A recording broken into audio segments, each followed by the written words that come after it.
की कार्यशाला में विनम्र निवेदन साध्वी श्री पंकज श्री जी से नवकार महामंत्र के लिए।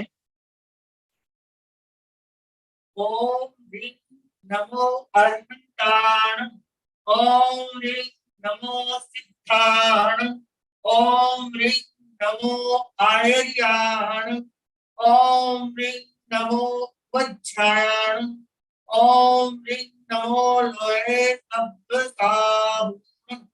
ऐसो पंचनकार सभ्य पावपणात्मनो मंगलाणं च सत्प्रेतिं परमं हवै मंगलम्, परमं हवै मंगलम्।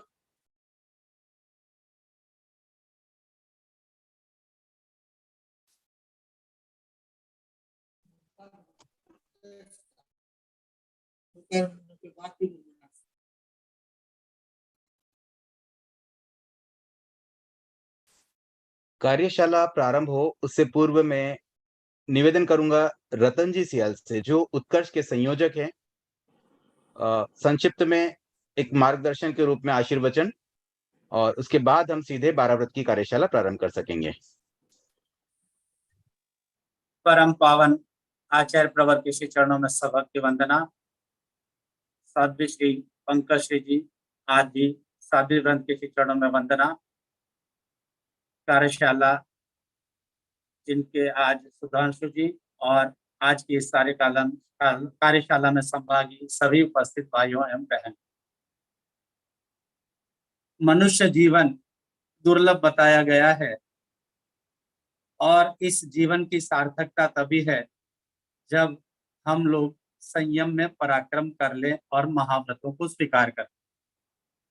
परंतु हर व्यक्ति के लिए संभव नहीं कि वह महाव्रतों को स्वीकार कर ले, तो इसके लिए श्रावकों के लिए प्रभु महावीर ने 12 व्रतों की आधारशिला रखी। इसके पहले हम लोगों ने अनेकों बार साधु साधियों के सानिध्य में 12 व्रत कार्यशाला अटेंड की होगी, और लगभग साधु संतों के सानिध्य में जो भी कार्यशाला होती है घंटे 1.5 घंटे की होती है। और 12 व्रत एक ऐसी कार्यशाला है जो 2-3 घंटे में समझ पाना संभव नहीं है। बहुत अच्छा हो कि यह कार्यशाला लगभग पूरे दिन की हो, परंतु मुंबई जैसी महानगरी में इतना समय निकाल पाना भी संभव नहीं है। संभवतः इसी दृष्टि को ध्यान में रखते हुए मुनि श्री सिद्ध कुमार जी की प्रेरणा से आज जूम पर यह कार्यशाला सुधांशु जी के नेतृत्व में प्रारंभ होने जा रही है, और यह कार्यशाला संभवतः 5 से 7 दिन तक भी चल सकती है। उपस्थित सभी पार्टिसिपेंट जो भी जूम के माध्यम से जुड़े हैं, मैं उनसे कहना चाहूंगा कि आप इस कार्यशाला में लाइव जुड़ने का प्रयास करें, और इसमें ग्रुप में पीडीएफ बुक की पहले ही आ चुकी है। संभव हो तो इस बुक की पीडीएफ की एक प्रिंट आउट हम निकाल कर साथ में रखें, और एक पेंसिल भी साथ में रखें, जिससे जो भी समझाया जाएगा उसे हम नोट भी कर सकें, और पहले के हमने अगर 12 व्रत स्वीकार किए हुए हैं तो उसमें भी हम सुधार कर सकते हैं। पुनः आप सबको बहुत बहुत साधुवाद। आप इस कार्यशाला में जुड़े हैं, और अपने भी जो भी परिचित हैं उनको भी हम निवेदन करें इस कार्यशाला में जुड़े।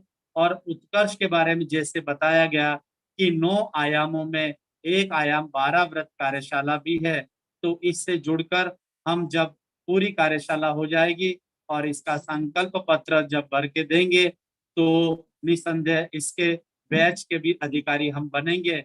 और इसमें 12 व्रतों में जो भी व्यक्ति 10 व्रतों को भी स्वीकार करेगा, यानी पोषद जो नहीं कर सकता और फिर प्रतिदिन सामायिक जो नहीं कर सकता, मिनिमम 10 व्रतों को स्वीकार करने वाला भी उत्कर्ष की बैच प्राप्त कर सकेगा। पुनः आप सबके प्रति आध्यात्मिक मंगल कामना। ओम अरहम। धन्यवाद रतन जी। अब हम प्रारंभ करते हैं 12 व्रत की कार्यशाला। 12 व्रत क्या है, क्या इसकी आवश्यकता है, क्यों हम इस पर कार्यशाला भी आयोजित करें, इस बारे में बहुत सारी जिज्ञासाओं का समाधान आज के सेशन में देने का प्रयास रहेगा। मूल उद्देश्य इस कार्यशाला का यही है कि जो 12 व्रत की एक पुस्तक अभय तयूब द्वारा निकाली गई है, उसमें बहुत सारे नियम दिए गए हैं। उन एक-एक नियमों को समझते हुए हमें 12 व्रत को स्वीकार करना है और पूरा डिटेल में हम इस पे एनालिसिस करने का पूरा प्रयास भी करेंगे। तो सबसे पहले हम ये समझें कि 12 व्रत क्या है और इसकी क्या आवश्यकता है? हम सब भगवान महावीर के फॉलोअर्स हैं और भगवान महावीर ने हमें धर्म का मार्ग बताया। वो केवल ज्ञानी थे और जो केवल ज्ञानी होते हैं, उन्हें सब कुछ पता होता है। उनका ज्ञान अपार होता है और सब कुछ जानते हुए जब वो सही धर्म की प्ररूपणा प्रस्तुत करते हैं, तब जाकर के हम धर्म के सही मार्ग पर जाने के लिए एक हमें रास्ता मिलता है। तो केवल ज्ञानी होना एक बात है और उसमें भी तीर्थंकर होना और विशेष बात है। तीर्थंकर ऐसे केवल ज्ञानी होते हैं, जो एक तरह से रिस्पॉन्सिबिलिटी लेते हैं समाज को सुधारने की। अपने क्षेत्र में लोगों को सही मार्ग बताना, सही धर्म का रास्ता दिखाना और ये सारी ज़िम्मेदारी लेकर के तीर्थंकर धर्म की प्ररूपणा करते हैं, धर्म का प्रतिपादन करते हैं, पूरी तरह से इनिशिएशन करते हैं वो। और भगवान महावीर ने जब धर्म का इनिशिएट किया, तो आज जिस धर्म को हम जी रहे हैं, जिस धर्म को हम फॉलो कर रहे हैं, वो जैन धर्म के नाम से विख्यात हैं। इस जैन धर्म में 2 प्रकार के आत्मशुद्धि के मार्ग बताए गए हैं। एक मार्ग जो साधुओं के लिए होता है, जो साधु जिन नियमों का पालन करते हैं, उसे कहते हैं अणगार धर्म। और दूसरा धर्म उन लोगों के लिए है, जो साधु नहीं बन पाते, अपनी कमजोरी के कारण या किसी बाहरी परिस्थिति के कारण। जब वो साधु नहीं बन पाते, तो गृहस्थ जीवन में रहते हुए श्रावक के रूप में वो अपनी साधना करते हैं और श्रावक के लिए क्या अनिवार्य है, इस बारे में भगवान महावीर ने कई बातें बताई। तो हम उसी पर प्रकाश डालते हुए आगे बढ़ेंगे। पहला पॉइंट है जो आवश्यक है गृहस्थ के लिए, अगर हमें मोक्ष जाना है, हमें मोक्ष मार्ग की ओर आगे बढ़ना है, तो पहली हमारी जो रिक्वायरमेंट है वो है सम्यक्त्व। सम्यक्त्व को पाए बिना व्रतों को ग्रहण भी नहीं किया जा सकता। तो पहला स्टेप क्या हुआ हमारे लिए आवश्यक कि हमें सम्यक्त्वी बनना है। अब देखिए, सम्यक्त्वी बनना यानी कि कोई ऐसा टास्क नहीं है कि वहां गए और कोई बैच लेके आ गए या कोई सर्टिफिकेट ले लिया या कोई डिग्री है, एग्जाम दिया और पास हो गए। सम्यक्त्व बनना बहुत गहरी बात है, इस पर बहुत डिटेल एनालिसिस की भी आवश्यकता है। लेकिन अभी यहाँ पर हम थोड़ा संक्षिप्त में ही सम्यक्त्व पर भी चर्चा करेंगे। ऐसे देखा जाए तो सम्यक्त्व का मूल मंत्र कह दीजिए, मूल जो बात है वो ये है कि सही को सही समझना, गलत को गलत समझना। जो जैसा है उसे वैसा समझना, उतना अगर किसी को आ जाए तो मानो वो सम्यक्त्वी बन गया। तो ऐसे कहने में तो बड़ा आसान लगता है, लेकिन अज्ञानवश, लैक ऑफ नॉलेज और प्लस हमारे मन में हमारे बहुत सारी भ्रांतियां जो दिमाग में बैठ जाती है, गलत धारणाएं जो बैठ जाती है, वो सम्यक्त्व में बाधक बन जाती हैं। तो सम्यक्त्वी कैसे बने? अब हमारा ज्ञान तो बहुत अल्प है। इस अल्प ज्ञान से हम सब कुछ कैसे जानें और कैसे हम पता करें कि क्या सही है, क्या गलत है? तो इसका एक बहुत छोटा-सा शॉर्टकट मिल गया हमें। देव, गुरु, धर्म पर श्रद्धा। अगर कोई व्यक्ति ये 3 चीज़ों को अपना ले, तो वो सम्यक्त्वी बन सकता है। देव पर श्रद्धा मतलब क्या हुआ? भगवान महावीर हमारे देव हैं। वैसे देव गति के जो जीव होते हैं, उन्हें भी देव कहते हैं, लेकिन यहाँ देव शब्द तीर्थंकरों के लिए प्रयुक्त होता है और वर्तमान में हमारे लिए भगवान महावीर हमारे देव हैं, क्योंकि उनके द्वारा प्ररूपित धर्म को हम फॉलो कर रहे हैं। तो भगवान महावीर ने जो हमें रास्ता बताया, बस उसे हम आंख बंद करके स्वीकार कर लें। उन्होंने जो कहा हम उसे एक्सेप्ट कर लें। ये हमारे लिए बहुत आसान हो गया। हमें स्वयं ज्ञान नहीं है, कोई बात नहीं। भगवान महावीर पर हमारी श्रद्धा है, उन पर हमें विश्वास है, उन्होंने जो बात की है उस पर हम बिलीव करते हैं और उनकी बातों को हम फॉलो कर लें, तो हमारी देव पर श्रद्धा होने से सहज में सही धारणाएं हमारी बैठ जाएगी। तो जो भगवान महावीर ने कहा वो हमें आगमों में मिल जाता है। आगमों को पढ़ें, उसका स्वाध्याय करें और उसमें जो बातें मिलती है उसे हम अपने जीवन में अनुसरण करें। तो इस तरह से हम भगवान पर श्रद्धा करके इनडायरेक्टली सही मार्ग पर चलने के लिए आगे बढ़ते हैं। अब दूसरी बात, गुरु पर श्रद्धा। गुरु कौन? देखिए, देव तो आई थिंक सबके लिए, जैन धर्म के जितने अनुयायी सब भगवान महावीर पर श्रद्धा रखते हैं, उन्हें देव के रूप में स्वीकार सबने किया हुआ है। लेकिन गुरु में बहुत सारे पंथ अलग अलग चलते हैं। जैन धर्म के बहुत सारे पंथ हैं और सब अपने अपने गुरु स्वीकार करते हैं। हम अगर तेरापंथ धर्म संघ की बात करें तो वहां आचार्य महाश्रमण जी वो हमारे गुरु हैं। तो आचार्य महाश्रमण जी को गुरु बनाने से हमें क्या फायदा होगा? क्योंकि भगवान महावीर तो अभी साक्षात नहीं है। उनकी कुछ बातें आगमों में अवश्य उपलब्ध है, कुछ बातें ही हैं, सारी बातें तो है नहीं, लेकिन जितना कुछ आगमों में है वो तो हम भले पढ़ लें, लेकिन उसकी भी सही प्ररूपना, आगम में जो बातें लिखी गई है वो बहुत संक्षिप्त में रहती है, उसका सही विश्लेषण, तो ये विश्लेषण हमारे गुरुओं द्वारा हमें आगम जो लिखित में आज वर्तमान में जो आगम हमारे पास उपलब्ध है, जिसमें हिंदी ट्रांसलेशन भी मिल जाता है, उस पर टिप्पण भी मिलते हैं, उसका विश्लेषण मिलता है, वो सारी बातें किस रूप में अवेलेबल है? गुरुओं द्वारा उसको एनालिसिस करने के बाद, तो उनकी व्याख्या हमारे गुरुओं ने की और गुरु तीर्थंकर के प्रतिनिधि कहलाते हैं, क्योंकि तीर्थंकर वर्तमान में वो तो सिद्ध बन चुके हैं भगवान महावीर। तो अभी कौन बताएगा डायरेक्टली हमें? तो गुरु रिप्रेजेंट करते हैं उन्हें, और भगवान महावीर वाली जो बातें उन्होंने स्टडी की और फिर वो अब हमें बता रहे हैं। तो हम गुरु पे भी श्रद्धा रखें, हमारे गुरु हमें जो बताएं उस पर भी हम अगर श्रद्धा रखेंगे तो सहज में हम सही मार्ग को पकड़ पाएंगे। और तीसरी बात है केवली प्रज्ञप्त धर्म, जो केवल ज्ञानियों ने प्रज्ञप्त किया है, उन्होंने प्रतिपादित किया है, उस धर्म पर हम श्रद्धा रखें। तो अगर ये तीन बातें हमारे जीवन में आ जाएं तो हम एक तरह से सम्यक भी बन सकते हैं। वैसे कई व्यक्तियों के मन में ये जिज्ञासा आती होगी कि क्या मैं सम्यक्त्वी हूं? ये जिज्ञासा भी अगर आती है तो बहुत अच्छी बात है, और इस जिज्ञासा का समाधान हमें स्वयं खोजना होगा, कोई और हमें उत्तर देने वाला यहाँ नहीं है, क्योंकि केवल ज्ञानी ही बता पाएंगे कि वास्तव में कौन सम्यक्त्वी नहीं है। लेकिन व्यवहार में कुछ लक्षणों के द्वारा कुछ क्वालिटीज होती है व्यक्ति में, उन क्वालिटीज को हमें पहचानना होगा, और वो लक्षण जो है 5 लक्षण बताए गए, उन लक्षणों से हम पहचान सकते हैं कि वेदर हम सम्यक्त्वी है या नहीं। तो वो 5 लक्षण आई थिंक बहुत से लोगों को पता ही होगा, फिर भी मैं एक बार नामोल्लेख करना चाहूंगा। पहला है शम। शम का मतलब होता है कषायों का उपशमन। हमारे कषाय कितने शांत हैं। तीव्र क्रोध, तीव्र कषाय की अवस्था अगर हमारे जीवन में नहीं आ रही है, हमारे व्यवहार में नहीं आती है, तो हम कह सकते हैं कि हमारे कषाय शांत है, उपशमित हैं। तो ये शम। वैसे कषाय पूरी तरह से क्षय तो वीतरागी होने पर ही हो पाएंगे, वो आज की डेट में पॉसिबल नहीं है इस क्षेत्र में।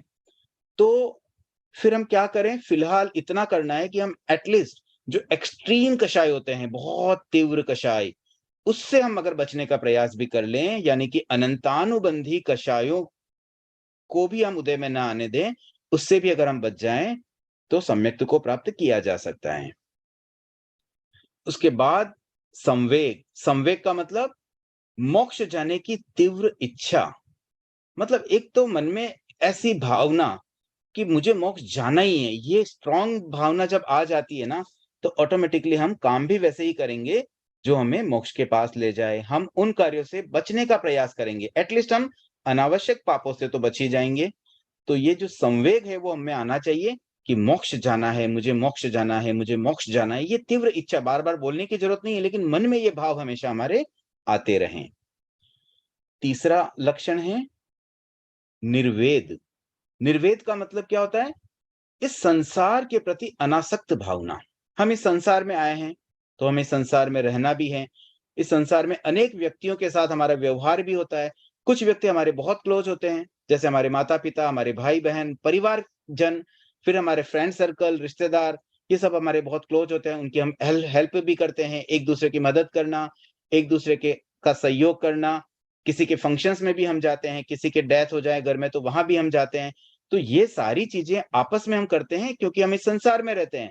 लेकिन हमें ये भी ध्यान होना चाहिए कि ये संसार एक दिन हम छोड़ देंगे। मृत्यु सबकी होने वाली, ऐसा कोई व्यक्ति नहीं जो अमर होके आए हैं। तो फिर जब मरना ही है तो फिर इस संसार में आसक्ति क्यों रखें? जब तक इस संसार में जिए निर्लिप्त भाव से जिए, अनासक्त भाव से जिए।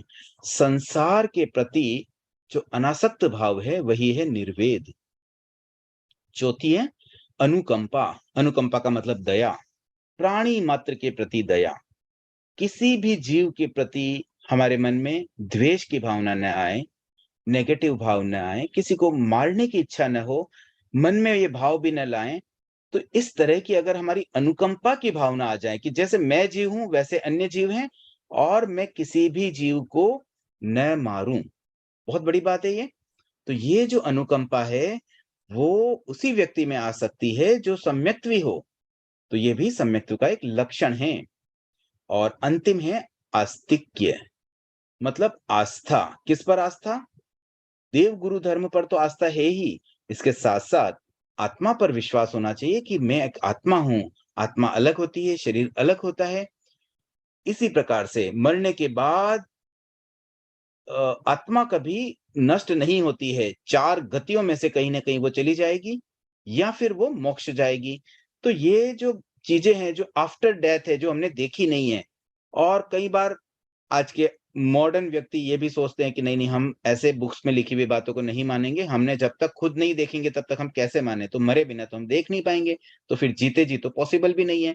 तो इसीलिए तो हमने भगवान महावीर का आसरा लिया है। हमने देव, गुरु और धर्म पर जब श्रद्धा रखी है, तो उसके साथ-साथ हम उन बातों पे भी श्रद्धा रखें। हम आत्मा को मानें, हम पुनर्जन्म को मानें, हम इस परलोक को मानें, मोक्ष को मानें, कर्म को मानें। ये सब बातें जो आध्यात्मिकता से जुड़ी हुई है, या यूँ समझ लें 9 तत्वों को हम मानें, 6 द्रव्यों को हम मानें।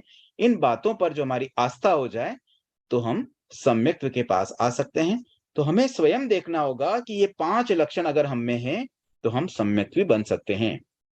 तो पहला स्टेप गृहस्थ के लिए है सम्यक्त्व दीक्षा।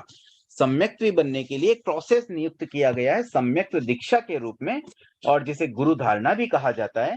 इसमें 4 नियम स्वीकार करने होते हैं। आप में से कई व्यक्तियों ने शायद किए भी होंगे, मैंने भी किए हुए हैं।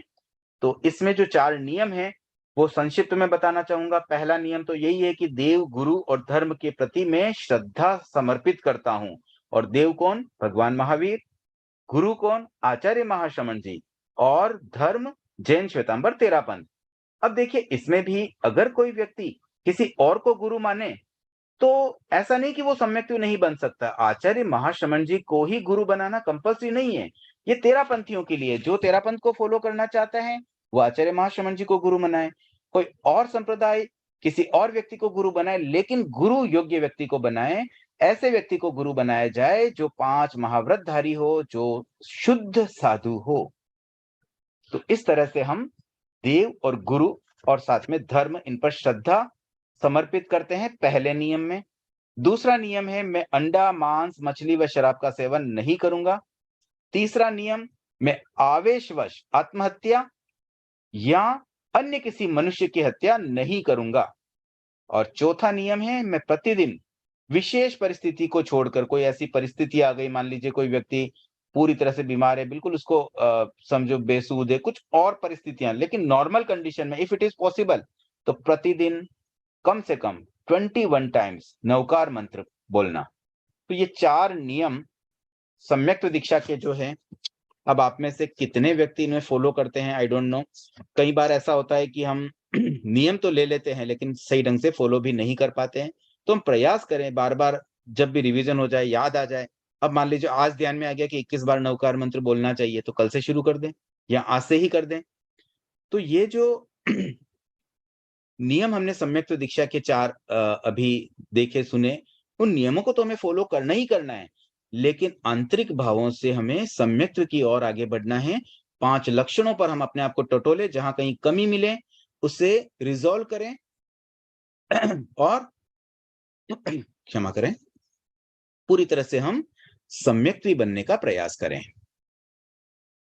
अब दूसरा स्टेप, एक बार सम्यक्त्व आ जाए, देखिए सम्यक्त्व पर इतनी बात करने का मेन रीजन यही है कि सम्यक्त्व आए बिना कोरे व्रत स्वीकार करना कुछ खास महत्व नहीं रखेगा, इसलिए ये बहुत ही इंपॉर्टेंट है।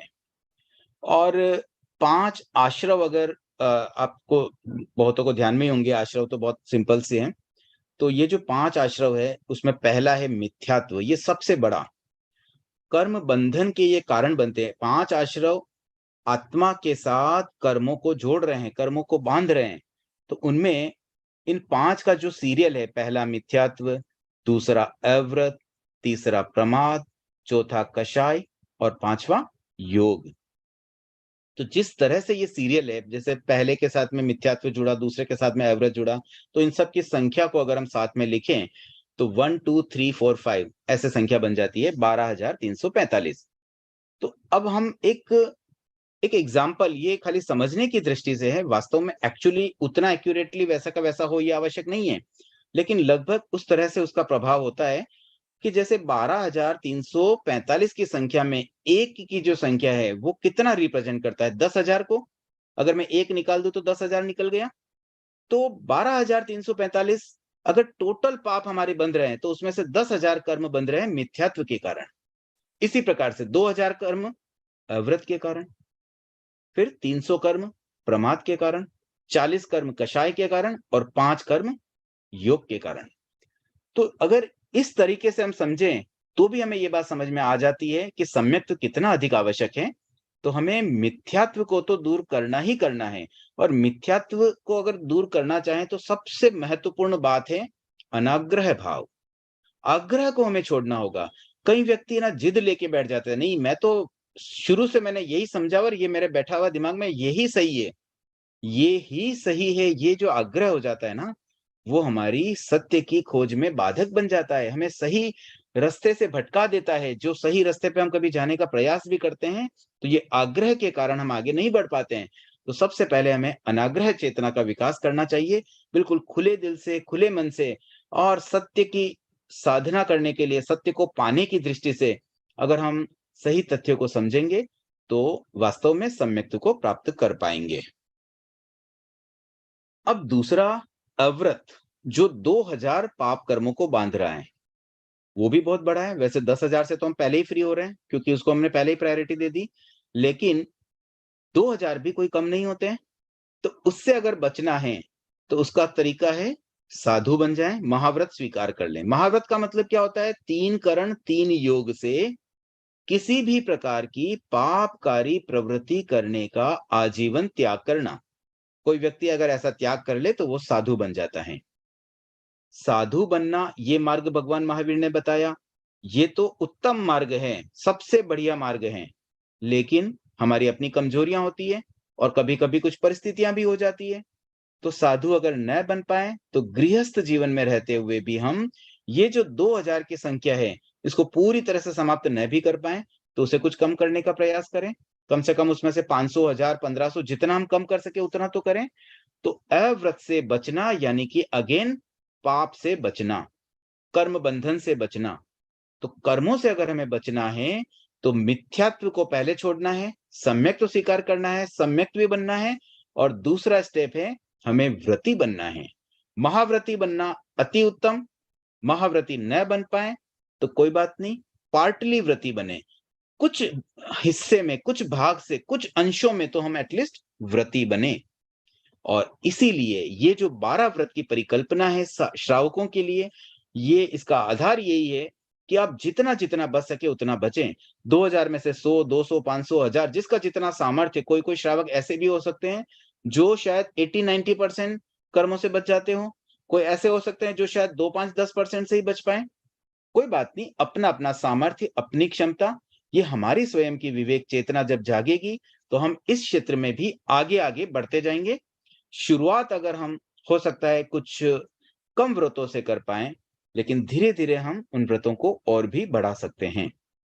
तो फिलहाल अगर हम 12 व्रतों की बात करें, वैसे देखिए 12 व्रत के लिए कई व्यक्तियों के मन में ये भी प्रश्न आता होगा कि किस उम्र में ये व्रत लेने चाहिए? What is the best age to take 12 व्रत? तो अब वैसे इंटरैक्टिव सेक्शन मैंने नहीं रखा है क्योंकि आप सब म्यूट हैं। तो आप में से कोई अगर बोलना चाहे, कुछ पूछना चाहे तो उसके लिए अंत में 5 से 10 मिनट का समय तो जिज्ञासा समाधान का रहेगा ही। तो अभी फिलहाल मैं ही आपकी तरफ से ही उत्तर दूँगा। तो बेस्ट टाइम क्या है? अब जैसे सुमंगल साधना एक साधना है, आचार्य माँ श्रमण जी ने इसको इंट्रोड्यूस किया और इस साधना के लिए एक एज लिमिट दी कि 60 वर्ष। जब 60 की उम्र हो जाए उसके बाद ही वो साधना स्वीकार की जा सकती है। इसी तरह से अगर मैं कहूँ कि 12 व्रत कब स्वीकार करें, what is the best age, कौन सी एज सही रहेगी? क्या शादी होते ही कर लेना चाहिए, या जन्म होते ही ले लेना चाहिए, या जब स्कूलिंग चालू हो तब 12 व्रत लेने चाहिए, या रिटायरमेंट होने के बाद लेने चाहिए? कोई तो एक दिमाग में धारणा होनी चाहिए। मुझे लगता है अधिकांश व्यक्ति यही समझते हैं कि थोड़ा रिटायर हो जाएंगे तब आराम से 12 व्रत करेंगे, अभी तो कमाने की खाने पीने की उम्र है, अभी कहाँ व्रत लेकर के सब चीजें छोड़ देंगे हम। तो देखिए, मेरी दृष्टि से 12 व्रत लेने का बेस्ट टाइम है जब बच्चा 9 वर्ष की उम्र का हो जाए। 9 की जो एज है ना, वो बेस्ट एज है। क्यों है बेस्ट? क्योंकि 9 वर्ष से पहले तो साधु श्रावक बन ही नहीं सकते हैं, और श्रावक अगर बनना है तो उसके लिए अर्लीएस्ट पॉसिबल एज है 9 इयर्स की। तो जैसे ही 9 वर्ष की हो आप एलिजिबल हो गए। अब एलिजिबल होने के बाद आप वेट क्यों करें? आज मान लीजिए 18 साल की एज गवर्नमेंट ने डिसाइड की है कि ड्राइविंग लाइसेंस 18 के बाद मिलेंगे। अब बच्चे बड़े एक्साइटेड रहते हैं, जैसे ही 18 के होते हैं अगले दिन ही पापा मेरा लाइसेंस बनवा दो। क्यों इतनी जल्दी कर रहे हो? बना लेना, भी 50 साल 60 साल बाद भी तो बना सकते हो। लेकिन क्यों जल्दी करते हैं हम? क्योंकि हमारा एक्साइटमेंट लेवल है कि जब जैसे ही हम एलिजिबल हुए बस हमें तुरंत करना है। तो इसी तरह से जैसे ही बच्चा 9 साल का हुआ, वो एलिजिबल हो गया अभी श्रावक बनने के लिए, तो सबसे पहला काम सम्यक्त्व दीक्षा ले और उसके बाद व्रत दीक्षा ले ले। अब कई व्यक्ति ऐसा कहेंगे कि अब तो हम बहुत ज्यादा एज हो गई तो क्या अब हमें लेना चाहिए? तो देखिए, देर हो गई तो कोई बात नहीं, जब जागे तभी सवेरा। अब मान लीजिए आप कहीं होटल में रुके हैं, वहां चेक इन का समय 10 बजे है, आप चाहेंगे कि हम 10 बजे पहुंच जाएं ताकि पूरा पैसा वसूल कर लें, फुल डे का हमारा बुकिंग पैसा लगा हुआ है। लेकिन अब मान लीजिए आप कहीं लेट हो गए, 2 बजे पहुंचे, तो आप थोड़ी सोचेंगे कि अब 2 बजे अब इतना लेट जाके क्या करेंगे, जब गए तभी चेक इन कर लेंगे। तो अब जिन्होंने 12 व्रत स्वीकार नहीं किया है, एक तो मन में ये क्लियरिटी कर ले कि हमें 12 व्रत स्वीकार करने ही हैं। सबसे बड़ी दिक्कत शायद 12 व्रत में ये आती होगी कि इतने नियम, कैसे तो इनको याद रखें, कैसे करेंगे, और कोई व्रत टूट गया तो क्या होगा? अब देखिए, ये भी एक डर होना स्वाभाविक है। ये भी हमारी पाप भीरुता ही है कि हम डरते हैं कि भई हमारे और पाप ना लग जाए। हमने कोई नियम ले लिया और फिर तोड़ देंगे, और अधिक पाप लगे, इससे अच्छा तो हम ले ही नहीं। लेकिन एक बात समझिए, अगर आपको स्विमिंग सीखनी है, आप बोलो पानी में उतरने से तो हमें डर लगता है, तो स्विमिंग सीख पाएँगे क्या? पानी में तो उतरना ही पड़ेगा। अब मान लीजिए पानी में उतरे, स्विमिंग पूरी तरह से नहीं आई और डूब गए तो क्या होगा? तो वहाँ पर लाइफ गार्ड अवेलेबल रहते हैं स्विमिंग पूल के बाहर, वो आके हमें बचा लेंगे। हम भी जब 12 व्रत लेंगे और हम कहीं डूबने लगे, कहीं हमसे कोई गलती हो रही है, कोई भूल हो रही है, हमने कोई व्रत लिया, टूट रहा है, कोई भी दिक्कत आएगी, तो हमारे लाइफ गार्ड हमारे पास उपलब्ध है। कौन है पता है आपको? आचार्य महाश्रमण जी, हमारे गुरु, वो हमारे लाइफ गार्ड है, वो हमें सेव करेंगे। कैसे सेव करेंगे? हमसे कोई गलती हो गई, हमने व्रत लिए, कोई नियम भंग हो गया, तो हम गुरुदेव को निवेदन करेंगे कि मुझसे ऐसा-ऐसा हुआ है, वो हमें प्रायश्चित करवा देंगे, उसको प्योर करवा देंगे, जो हमसे गलतियाँ हो गई है, उसको रिवर्स करवा देंगे। तो इस तरह से हम 12 व्रत स्वीकार करने से डरे नहीं। ये ना सोचें कि व्रत लेंगे क्या होगा?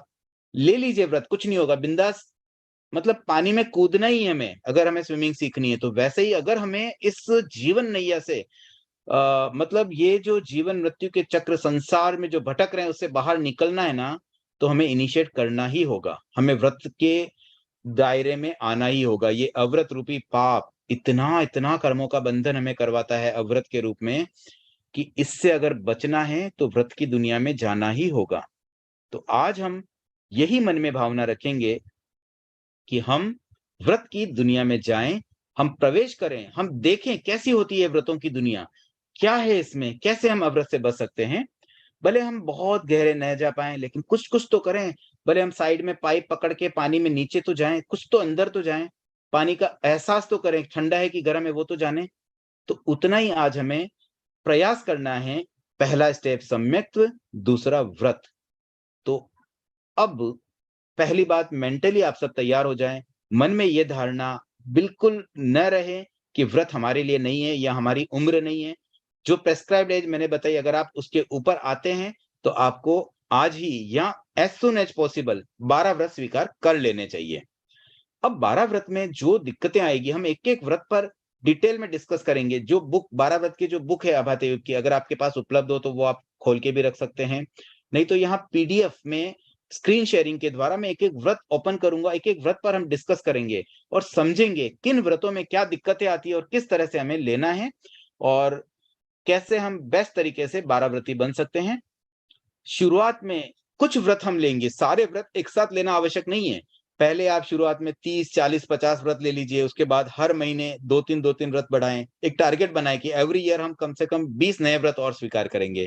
तो ऐसे 20-20 करके भी ऐड करते जाएंगे, तो मुझे लगता है 4-5 साल में तो काफी हम व्रत की सीमा में आ ही जाएंगे।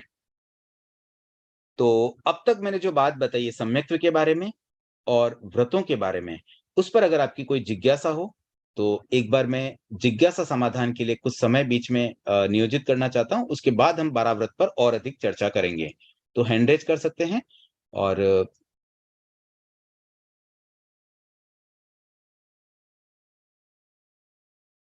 ठीक है, आई थिंक कोई जिज्ञासा नहीं है अभी। तो आगे बढ़ते हैं हम। 12 व्रत, 12 व्रत में क्या-क्या आते हैं, पहले हम उन 12 व्रतों को समझ लें। पहला व्रत क्या है? अहिंसा से संबंधित है और उस व्रत में, इसमें देखिए व्रत भी 2 तरह के होते हैं। एक महाव्रत के रूप में जो व्रत होते हैं, उसका नाम थोड़ा डिफरेंट रहेगा और जो अणुव्रत मतलब हमारे लिए होते हैं, श्रावकों के लिए होते हैं, जो आंशिक व्रत होते हैं, उसका थोड़ा नाम डिफरेंट हो सकता है। तो पहला जो व्रत है, उसका नाम है स्थूल प्राणातिपात विरमण व्रत। वैसे ये अहिंसा से संबंधित है, लेकिन यहाँ शब्द क्या है? स्थूल, मतलब मोटे रूप से प्राणातिपात, किसी के प्राण न लें, हम किसी को मारे नहीं, उससे बचने का व्रत। विरमण मतलब उससे बचना। तो पहले व्रत में हम स्थूल रूप से हिंसा से बचेंगे। अब इसमें भी 6 काय की हिंसा से हमें बचना है, तो 6 काय के लिए अलग-अलग प्रकार के नियम हैं। उन सब नियमों को हम गो थ्रू करेंगे और उसके बाद जो दूसरा नियम है, वो है स्थूल मृषावाद विरमण। मृषावाद का मतलब झूठ बोलना। तो मोटे रूप से झूठ बोलने से बचने का व्रत। मतलब इसमें छोटा-मोटा झूठ अलाउड है, बट एटलीस्ट हम कोशिश करें कि बड़े लेवल पर मोटे रूप से तो हम झूठ से बच सकें। उसके बाद तीसरा व्रत है स्थूल अदत्ता दान विरमण व्रत। अदत्ता दान, अदत्ता दान का मतलब क्या होता है? अदत्त प्लस आदान। अदत्त जो नहीं दिया गया, आदान लेना, जो नहीं दिया गया वो ले लेना, दैट इज चोरी। अब कोई सड़क पे पड़ी हुई वस्तु भी अगर हम उठा लेना तो वो भी चोरी है। हम जनरली समझते हैं किसी की वस्तु उठा के लाएंगे तो चोरी है, लेकिन ओपन पड़ी हुई चीजें भी चोरी ही होगी, क्योंकि वो हमें किसी ने दी नहीं है, अदत्त आदान हुआ इसलिए वो चोरी है। तो इसे भी स्थूल रूप से मतलब मोटे रूप से इससे बचने का जो व्रत है वो तीसरे व्रत में आ जाएगा। उसके बाद चौथा व्रत है स्वदार संतोष व्रत। स्वदार का मतलब होता है स्पाउस। तो जो हमारे स्पाउस है, मतलब हस्बैंड के लिए मतलब जेंट्स के लिए वाइफ और लेडीज के लिए हस्बैंड, वो उसमें संतोष करना, मतलब व्यभिचार से बचना, किसी भी प्रकार के मन में किसी और व्यक्ति के प्रति शारीरिक आकर्षण न हो, इस चीज से हमें बचाव करना है। तो केवल हमारी एक सीमा हो जाए कि जिससे हमारी शादी हुई है, बस वो हमारा जीवन साथी, उसी के साथ हम अपनी इच्छाओं की पूर्ति करें, इसके आगे न हो। इससे रिलेटेड जो व्रत है वो है स्वदार संतोष व्रत, यानी कि चौथा व्रत। उसके बाद है पांचवा व्रत इच्छा परिमाण। इच्छाओं पर नियंत्रण। इच्छाएं तो असीम है, आकाश के समान, इच्छाओं का कोई अंत ही नहीं है। कोई व्यक्ति अगर साल का 10 लाख कमाता है तो उसकी इच्छा होती है मैं 20 लाख कमाऊं, 50 लाख कमाऊं, 2 करोड़ कमाऊं, और जब वो करोड़ों में कमाने लग जाता है ना, तब भी शांत नहीं होता है। वो 100 करोड़ भी कमाएगा ना, तब भी इच्छा होगी मैं 200 करोड़ कमाऊं, 500 करोड़ कमाऊं। और ऐसे ऐसे मतलब हम देखते हैं बहुत बड़े-बड़े जो उद्योगपति बहुत पैसा जो कमाते हैं, वो आज भी लगे हुए, उनके पास समय ही नहीं होता है। इतना पैसा कमाने के बाद भी समय ही नहीं है, दैट मीन्स उनकी इच्छाएँ समाप्ति नहीं हो रही हैं। तो इन इच्छाओं पर परिमाण करना, उन पे कंट्रोल करना, उस पर नियंत्रण करना, उसकी लिमिटेशन करना, ये है 5वां व्रत। और उसके बाद है छठा व्रत दिग्व्रत। दिग्व्रत का मतलब होता है दिशाओं का परिमाण। मतलब हर दिशा, दिशाएं का मतलब क्या होता है? जैसे उत्तर, दक्षिण, पूर्व, पश्चिम, ये 4 दिशाएं होती है। फिर इनके बीच वाली जो ईशान कोण आदि, ये भी 45 डिग्री पे जो दिशाएं होती है, वो भी 4 दिशाएं हो जाती है, और ऊपर नीचे। तो ऐसे 10 दिशाएं आगमों में उल्लेखित हैं। और ऐसे अगर हम कहें तो 4 दिशाएं भी बोल सकते हैं, ऊपर नीचे मिलाकर के 6 दिशाएं भी बोली जा सकती हैं। तो 6 दिशाओं में कहाँ तक हम जा सकते हैं, उसकी लिमिटेशन कर देना, ये दिग्व्रत में आता है। मतलब ऊपर हम कितने मीटर, कितने किलोमीटर तक जा सकते हैं, नीचे कितना, उत्तर में कितना, दक्षिण में कितना, पूर्व में कितना, पश्चिम में कितना। और ये लिमिटेशन करने से सबसे बड़ा एडवांटेज तो ये हो जाता है, मान लीजिए मैंने कह दिया अभी नॉर्थ में मैं 5000 किलोमीटर से आगे नहीं जाऊंगा, तो 5000 किलोमीटर के आगे नॉर्थ में जो कुछ भी हो रहा है, जितनी भी पापकारी प्रवृत्ति है, उनमें मैं तो निमित्त नहीं बन पाऊंगा क्योंकि मैंने त्याग कर लिए। तो इस तरह से व्रत ले लेने से हम उस एरिया के बाहर जितने पाप लग रहे हैं, जितने पापकारी कार्य हो रहे हैं, उसमें वो, क्योंकि हमारे त्याग न भी हुआ तो भी उस एरिया से तो हम एटलीस्ट बच ही जाते हैं। तो इस तरह से दिग्व्रत में हम दिशाओं का परिमाण करते हैं। और सातवां है भोगोपभोग परिमाण व्रत, भोग उपभोग। तो भोगोपभोग का मतलब क्या होता है कि कंज्यूमेबल आइटम, एक तो होता है वन टाइम कंज्यूमेबल और एक होता है रीयूजेबल, बार बार काम आने वाली चीजें। तो वन टाइम कंज्यूमेबल को भोग बोलते हैं और रीयूजेबल को उपभोग। जैसे खाना खाया हमने, भोग। कपड़े पहने, वो उपभोग, क्योंकि वो कपड़े फिर से हम बार बार पहनते हैं। घर में रहते हैं, वो उपभोग, क्योंकि उस घर में हम बार बार रहते हैं। वन टाइम यूजेबल चीज नहीं है। तो ये दोनों ही तरह की चीज सातवें व्रत में आ जाती है। तो किन चीजों को हमें कितना काम में लेना, उसकी जो लिमिटेशन करना, ये सातवें व्रत में आ जाता है। उसके बाद आठवां व्रत है अनर्थ दंड विरमण। इस व्रत में अनावश्यक पापों से बचने की बात आती है कि बिना मतलब के अनर्थ दंड, बिना मतलब, हम कई बार कहते हैं ना बिना मतलब के वो बोल रहा है, कोई उसका मीनिंग ही नहीं है। कोई कोई मतलब मीनिंग, कुछ तो उसका सार हो तो हम कुछ करें भी सही ना। तो जो अनावश्यक पाप है उससे बचने का प्रयास आठवें व्रत में आ जाता है। और फिर नौवां व्रत सामायिक व्रत, जिसमें हम 48 मिनट के लिए समता की साधना करते हैं। 2 करण 3 योग से 6 कोटि की जब समाई की जाती है तो 48 मिनट तक, मतलब 1 मुहूर्त तक हम पापकारी प्रवृत्तियों से बचते हैं, जिसमें अनुमोदना की हम छूट रखते हैं। सामान्यतया श्रावकों में अनुमोदना की छूट होती है, बाकी 6 कोटि की ये सामायिक हो जाती है। उसके बाद 10वां व्रत है, ये एक तरह से कह दीजिए कि जैसे हम बोलते हैं बहुत सी चीजों में एटसेट्रा, कोई भी चीज 2-5 जन के नाम बताया, फिर हम बोलते हैं आदि आदि इत्यादि, तो ये इत्यादि में आ जाता है। कोई भी व्रत जो 90 में नहीं आ पाता है, 11वें में नहीं आ पाता है, वो सब 10वें में आ जाता है। मान लीजिए हमारे पास 10 मिनट का समय है, तो अब हम सामायिक तो नहीं कर पा रहे हैं उतने कम समय में, तो 10 मिनट भी वेस्ट क्यों करें, तो उसमें संवर ले लिया, तो ये संवर आ जाएगा 10वें व्रत में। इसी प्रकार से मान लीजिए पोषदोपवास करना है, 11वां व्रत होता है पोषदोपवास, तो अगर पोषद नहीं कर पाए तो हम संवर कर सकते हैं। अब उसमें क्या अंतर है, पहले पोषदोपवास को समझते हैं। 11वां व्रत में क्या होता है, पोषद के साथ उपवास होना जरूरी है, और उपवास का मतलब चौविहार। ये बात ध्यान रखिए, सामान्यतया व्यवहार में तिविहार को भी हम उपवास कह देते हैं, उपवास में हम पानी भी पी लेते हैं, बट वास्तव में वो उपवास नहीं होता है। उपवास का मतलब ही चौविहार उपवास है।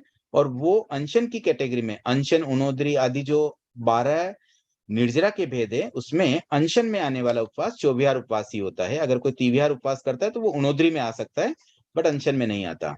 तो उपवास करना जरूरी है पोषद के लिए। और पोषद कैसे किया जाता है, 8 प्रहर तक साधु जैसी दिनचर्या या सामायिक जैसी दिनचर्या में रहना है, मतलब पापकारी प्रवृत्तियों से बचते हुए। और इस पोषद में 8 प्रहरी भी हो सकता है, मिनिमम 4 प्रहरी तो करना ही होता है। बट मेन चीज क्या है, उपवास, वो भी चौविहार, ये आवश्यक होता है। अब मान लीजिए कोई चौविहार उपवास न करें, तो भी वो बोले मैं तो पोषद की साधना कर रहा हूँ, उतने समय में पापकारी प्रवृत्ति से बचता हूँ, तो उसको भी हम नहीं रोकते हैं, वो भी कर सकता है, लेकिन वो 10वें व्रत में काउंट हो जाएगा। तो 10वां व्रत, मान लीजिए इसमें सब कुछ आ जाता है, जो कुछ कहीं और फिट नहीं हो रहा है वो 10वें व्रत में आ जाएगा। तो इस तरह से संवर की साधना पोषद और सामायिक के ही शॉर्ट फॉर्मेट हम कह सकते हैं, जो संवर में आ जाते हैं 10वें व्रत में। उसके बाद 11वां व्रत मैं ऑलरेडी बता चुका हूँ, पोषद व्रत, जिसमें उपवास कंपल्सरी होता है। और 12वां व्रत है यथा संविभाग व्रत। इस व्रत में हम सामान्यतया क्या करते हैं, साधुओं को गोचरी बहराते हैं। तो इसके संबंध में भी, ये तो जनरली हम सब जानते ही है क्या होता है, कैसे होता है, इस पर भी हम थोड़ी चर्चा करेंगे आगे। तो फिलहाल मैंने आपको 12 व्रत के बारे में आज बताया है। और अब हम 12 व्रती क्यों बने, कैसे बने, इस पर हम डिटेल चर्चा आगे के सेशंस में करेंगे। इस कार्यशाला का समय 10:30 तक रहेगा, तो अब लगभग 9 मिनट और हैं। तो सबसे पहले तो हम जिज्ञासा समाधान का क्रम ही लेंगे। अगर कोई प्रश्न हो तो वो पूछ सकते हैं। और कल से एक-एक व्रत से हम प्रारंभ करेंगे। पहले व्रत से ही हम प्रारंभ करके एक-एक नियम हम देखेंगे। तो जिनके पास बुक उपलब्ध नहीं हो, वो पीडीएफ के द्वारा या तो वो प्रिंट आउट निकाल ले या ऑनलाइन भी देख सकते हैं, और फिजिकल बुक भी अगर अवेलेबल करवा सकते हैं तो मंगवा के रख लें, क्योंकि कल से हम एक्चुअल बुक में ही टिक करना शुरू करेंगे कि कौन सा व्रत लेना है, उसमें क्या लिखना है, कैसे लिखना है। और एक बात और मुझे बतानी है करण और योग के बारे में, 3 करण 3 योग या 2 करण 3 योग, किस तरह से हमें नियम लेने हैं, किस नियम में कितने करण कितने योग लेने हैं, इस बारे में भी हम चर्चा करेंगे। लेकिन पहले जिज्ञासा समाधान। तो जिज्ञासा के क्रम में संजय जी, आप अपने आप को अनम्यूट करें। जय जिनेन्द्र साहब।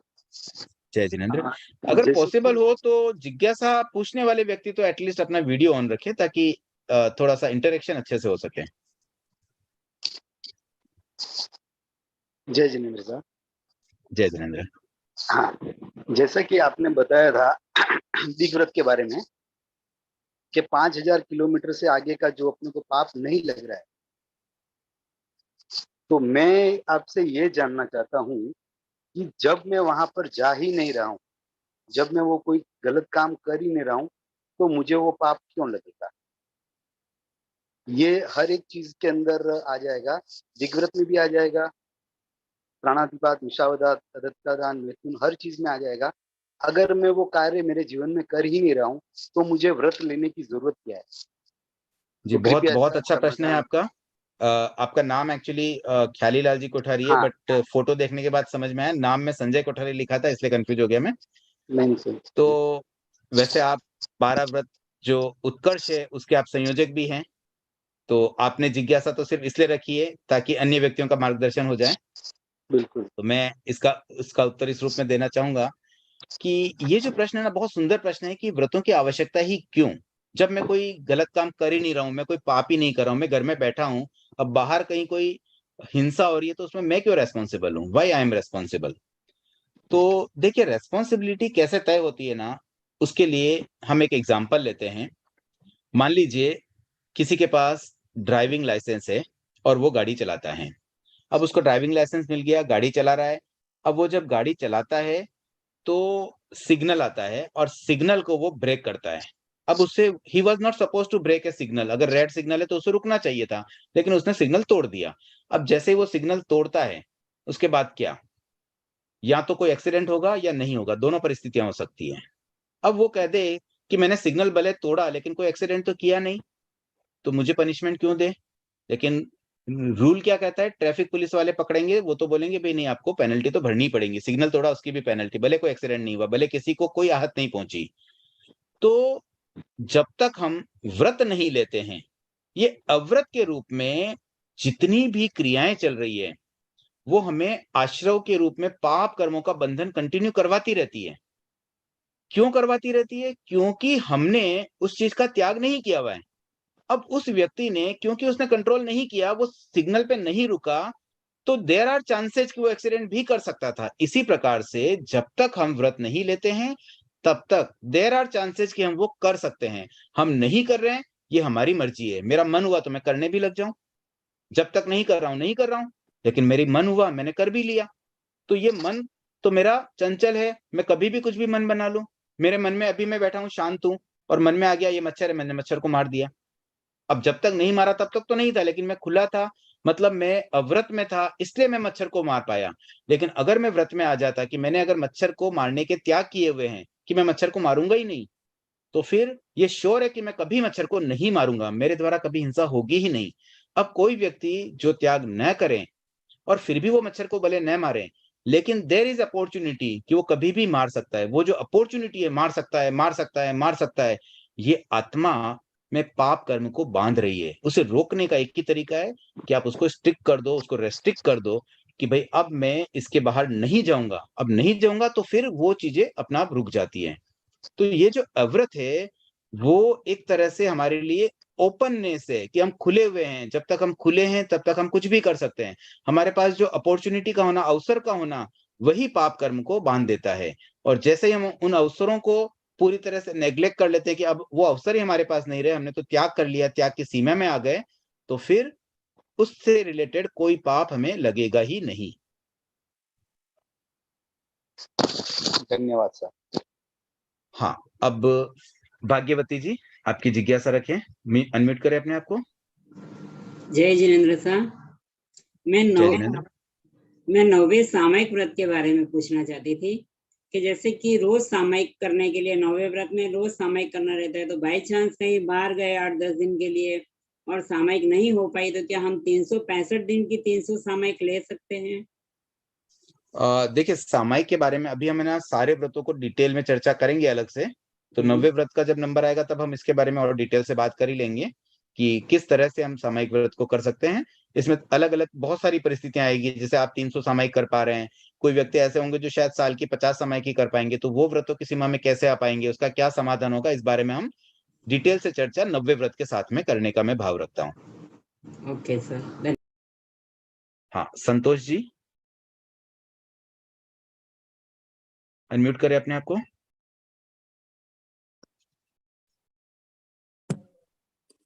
सादर जय जिनेन्द्र सर। जय जैसे जिनेन्द्र। व्रत है हमारा देशावकाशिक व्रत, तो उसमें 12 महीने के एक साथ हम ज्यादा छूट रख के ले लिया, जैसे 5000 किलोमीटर, लेकिन रोज का रोज करते हैं। जैसे मैं खाजूवाला में रहती हूँ, तो मैं ऐसे कर सकती हूँ कि जैसे पूर्व पश्चिम उत्तर दक्षिण 7 किलोमीटर से आगे नहीं जाऊंगी मैं, और ऊपर जैसे 3 फ्लोर से ज्यादा नहीं जाऊंगी उसका टेरिस, और नीचे 2 अंडरग्राउंड, ऐसे कर सकती हूँ। क्योंकि यहाँ पर तो ऐसे बिल्डिंग है नहीं जो 10-12 तल्ला हो, 13 तल्ला हो ऐसे। हाँ, आपने देशावकाशी का नाम लिया, वो 10वां व्रत है, ये दिग्व्रत की नहीं बात आप नहीं कर रहे हैं। नहीं नहीं, वो भूल गई मैं। तो कोई बात नहीं, इसकी भी वही बात है कि दिग्व्रत के बारे में भी हम चर्चा इस व्रत के साथ करेंगे। अभी तो आप खाली एक भूमिका के रूप में आज का दिन रहा। ये कार्यशाला अगले 5-6 दिन तक और चलेगी और हम एक-एक व्रत पर डिटेल से जब विस्तार से चर्चा करेंगे तब उसमें ये भी समाहित किया जा सकेगा। तो अब से कोई और जिज्ञासा, जो कॉमन जिज्ञासा हो, जो अभी तक मैंने बात बताई उससे रिलेटेड हो, पर्टिकुलरली व्रतों की जो डिटेल वाली जिज्ञासा है, वो हम व्रतों के साथ ही कवर करेंगे, तो वो ठीक रहेगा। तो आई थिंक अभी और कोई जिज्ञासा नहीं है, तो 2 मिनट का समय शेष है। मैं करण और योग के बारे में थोड़ी-सी चर्चा कर लूँ, ताकि कल जब हम व्रतों पर टिक करना शुरू करें, व्रतों को समझना शुरू करें, तो थोड़ी-सी आसानी हमारे लिए हो सके। 3 करण होते हैं, करना, करवाना और अनुमोदन करना। एक तो हम स्वयं करें और एक किसी और से करवाएँ, और तीसरा होता है कोई करता है, कोई भी करे थर्ड पर्सन, उसको हम सही समझें, उसको अच्छा मानें, उसका हम समर्थन करें, उसकी अनुमोदना करें। तो ये 3 मेथड है किसी भी टास्क को करने के लिए। तो पापकारी प्रवृत्तियों में भी तीनों तरीके से पाप लग सकता है। हमने स्वयं किसी की हिंसा कर ली, हमने किसी को मार दिया, हमने किसी का मर्डर किया, तो वो हिंसा के दोषी हम हैं। हम किसी और से करवाते, सुपारी दे दी, किसी और से हिंसा करवाई, किसी और से मर्डर करवाया, तो वहां भी मारने वाला तो है ये दोषी, लेकिन मरवाने वाला भी दोषी है। तो इसी तरह से कोई भी कार्य में करने वाला तो दोषी होता है, ये करवाने में भी दोष है। और फिर तीसरा है अनुमोदन करना। अब समझो मैंने न मारा न मरवाया, लेकिन मैं उसको सपोर्ट करता हूँ, मैं उसका समर्थन करता हूँ, मैं उसकी अनुमोदना करता हूँ, वो भी गलत है। आज कोई आतंकवादी स्वयं ने बने, किसी ने बनवाया भी नहीं, लेकिन कोई आतंकवाद को समर्थन करे तो वो भी दोषी है। इसी तरह से 3 मेथड हो गए, करना, कराना, अनुमोदना। तो हम जब व्रत की सीमा में जाते हैं तो हमें रेस्ट्रिक्शन करना पड़ता है कि हम इनमें से किन-किन से बचने वाले हैं। क्या मैं स्वयं नहीं करूँगा, लेकिन मैं करवा पाऊँगा? या मैं अनुमोदन तो कर सकता हूँ? मैं कितना, मैं अपनी कमजोरी के हिसाब से, मेरी मेरी क्षमता, मेरे सामर्थ्य के अनुसार मैं नियम स्वीकार करूँगा। कि कभी-कभी कोई कार्य, जैसे उपवास की बात करूँ मैं, उपवास जब हम करते हैं, उपवास में हम क्या संकल्प करते हैं कि मैं, मान लीजिए तीव्यार उपवास है, तो मैं तीनों आहार के त्याग करता हूँ। मतलब क्या हुआ कि मैं स्वयं नहीं खाऊँगा, लेकिन मैं किसी को खिला तो सकता हूँ ना? अब कोई लेडीज़ है घर में, बच्चों को तो खाना खिलाना पड़ेगा, तो वहाँ पे करवाने की तो छूट है ना, तो वो किसी और को तो खिला रहे हैं। ऐसे ही मान लीजिए कोई मेहमान आया, वो खाना खा रहे हैं और कहीं आप गए, तो आप उसमें समर्थन करेंगे उनको, आप मतलब उसको तो आप समर्थन ही करोगे ना, भी हाँ, भी उनको खाना खिला दो, या वो खाना खा रहे हैं तो अच्छी बात है, भी चलो खाना खा लिया, भूखे तो नहीं रहे कोई। तो ऐसा आवश्यक नहीं कि हम जो कार्य नहीं करते हैं वो करवाएँगे भी नहीं, अनुमोदन भी नहीं करेंगे। हाँ, बेस्ट तो यही होता है कि हम स्वयं कोई भी गलत कार्य हम स्वयं भी न करें, न करवाएँ और न अनुमोदन करें। बेस्ट वही है, तो 3 करण से करना सबसे अच्छा है। लेकिन मान लो 3 करण से न कर पाएँ तो हम 2 करण से करेंगे, और जब-जब भी हम 2 करण से करेंगे, तो उसमें करना और करवाना, ये 2 चीज़ रेस्ट्रिक्ट हो जाएगी, अनुमोदना की छूट रहेगी। अगर हम 1 करण से करेंगे, तो हम रेस्ट्रिक्शन किस पे करेंगे कि स्वयं नहीं करेंगे, मतलब करने पर ही रेस्ट्रिक्शन होगा, करवाना और अनुमोदना छूट हो जाएगा। तो 1 करण में करना होगा, 2 करण जब भी आएगा उसमें करना, कराना आ जाएगा, और 3 करण जब भी आएगा उसमें करना, कराना और अनुमोदना आ जाएगी। और करने के जो 3 मेथड है वो 3 योग में आ जाते हैं, मन, वचन और काया। कोई कार्य शरीर से करना मतलब काया से करना, बोलकर वचन से करना और मन में सोचना, मन में चिंतन लाना यानी कि मन से करना। तो 3 करण और 3 योग के कॉम्बिनेशन से 9 कोटियां बनती है अलग-अलग। तो हम उस पर भी आगे नियमों के साथ-साथ चर्चा करेंगे। बेसिक चीज हमने समझ ली है। तो आज की कार्यशाला हम इतना ही रखते हैं। और कोई जिज्ञासा है, जैसे साक्षी जी आपने हैंड रेज़ तो किया लेकिन समय ऑलरेडी हो गया, 2 मिनट का अतिक्रमण ऑलरेडी हो चुका है। तो आपकी जिज्ञासा कल समाहित करने का प्रयास करेंगे। और जो भी जिज्ञासाएं हो, कल से हम ध्यान रखें कि 10:20 पर हैंड रेज़ शुरू कर दें, ताकि मैं कोशिश करूं 10 मिनट में सभी जिज्ञासाओं का समाधान जितना मुझसे बन पड़ेगा मैं कोशिश करूंगा, कर सकूंगा। और कुछ जिज्ञासाएं अगर अवशेष रह जाएगी तो अगले दिन उसको समाहित करने का लक्ष्य रहेगा। तो आज की कार्यशाला में फिलहाल हम इतना ही रखते हैं। और कोई भी जिज्ञासा रहे, और आज वैसे संख्या भी काफी अच्छी 200 के आसपास संख्या मैं देख पा रहा हूं। तो मैं यही चाहूंगा कि कल और अधिक संख्या में आप लोगों को जोड़ें। 12 व्रत की कार्यशाला है और ये सबके लिए मानो कंपल्सरी जैसा है कि होना ही चाहिए। अगर हम अपने आप को श्रावक कहलाना चाहते हैं तो 12 व्रत तो बहुत जरूरी है। इवन प्रतिक्रमण करना भी विशेष उपयोगी नहीं रहता अगर हमने 12 व्रत स्वीकार नहीं किए हुए हैं। तो इस पर भी हम और आगे चर्चा करेंगे। तो आज के लिए अब हम इतना ही रखते हैं। और कुछ किसी को कहना है, कोई खास बात हमारे कार्यकर्ताओं में से रतन जी भाई साहब या ख्यालीलाल जी साहब, तो आप अपने आप को अनम्यूट करके कुछ कह सकते हैं, नहीं तो हम इस मीटिंग को यहीं समाप्त करते हैं।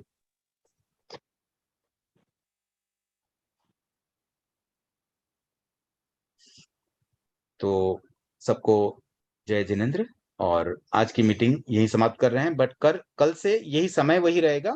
9:40 से कार्यशाला प्रारंभ होगी, लगभग 10:30 बजे तक। 2-3 मिनट का अतिक्रमण कभी हो सकता है, तो कोशिश करें सब समय पर उपस्थित हो। 5 मिनट पहले ही ज्वाइन कर लें ताकि समय पर कार्यशाला प्रारंभ हो सके। ओम अरहम।